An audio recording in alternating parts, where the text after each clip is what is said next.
अगर हाईवे मेरा होता मैंने खोल दिया होता अभी तक। ये हाईवे गवर्नमेंट ऑफ इंडिया का है। अगर इनसे नहीं चलता तो हमारे हवाले करें ना। हम यहाँ जो कमरे में इंजीनियर बैठे हैं, मैं इनकी टीम में भेज के वहाँ उनको तैनात कर दूंगा। हमें अब बहुत हो गया है। हमने सब्र से काम लिया, क्योंकि ये रोज हमें कहते थे कि आज होगा आज होगा आज होगा, लेकिन नहीं हो रहा।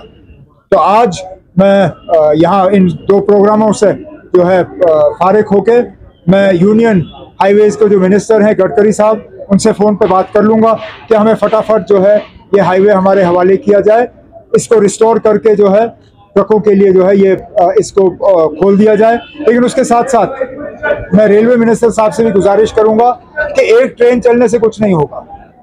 आपने एक ट्रेन चलाया, उसके लिए हम शुक्रगुजार हैं। मेहरबानी करके इसको एक रेगुलर सिलसिले के तौर पे चलाइए, ताकि जो फ्रूट ग्रोअर्स हैं या बाकी ट्रेडर्स हैं, अगर वो ट्रेन से अपना माल भेजना पसंद करेंगे तो भेजें, जो रोड से भेजना चाहे वो भेजें। अभी ये एक ट्रेन आज उसका जो है सेरेमोनियल फ्लैग ऑफ हुआ। चलिए अच्छा, हम शुक्रगुजार हैं कि एक ट्रेन का सिलसिला शुरू हुआ, लेकिन इसको बार बार चलाइए जब तक कि हाईवे जो है पूरी तरह से स्टेबलाइज ना हो।